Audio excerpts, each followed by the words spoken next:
Avez-vous l'intention d'envoyer plus d'armes à l'Ukraine ? Nous allons envoyer quelques armes supplémentaires. Nous devons le faire. Ils doivent être en mesure de se défendre. Ils sont frappés très durement maintenant. Nous allons devoir envoyer plus d'armes, oui.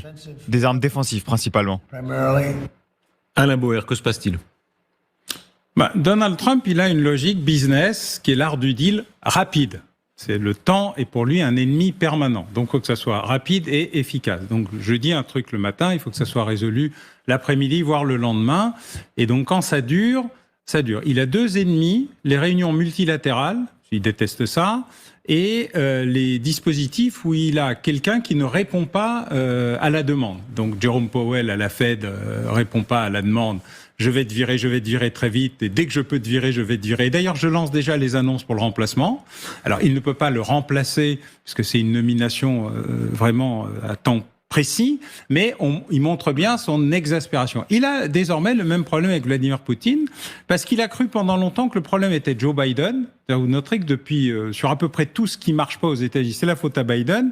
Là, c'est de moins en moins la faute à Biden et plus la faute à Poutine, dont il comprend à la fois la nature perverse, rusée, matois, menteur, enfumeur.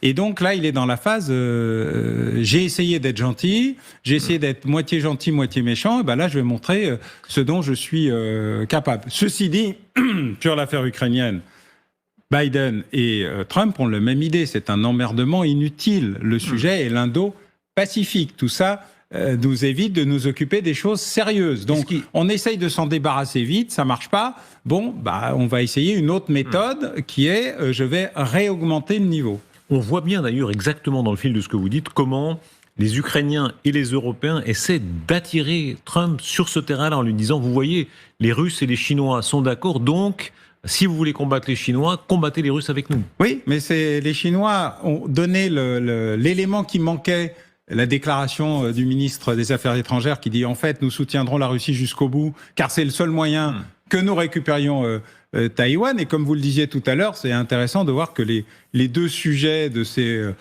livres sur les coulisses de la réalité sont rattachés en fait au même élément, c'est-à-dire une reconstitution du monde qui était ce que Brzezinski, l'architecte du chaos, parce que c'est quand même à lui qu'on doit et l'Afghanistan et l'affaire ukraino-russe, avait imaginé, qui était sortir la Russie du jeu impérial pour n'en faire qu'un petit pays.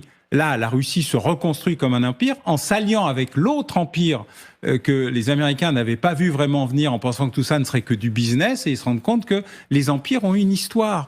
Et en fait, nous vivons la revanche, je dirais même la vengeance de l'histoire et de la géographie. Le retour des empires, l'Empire ottoman,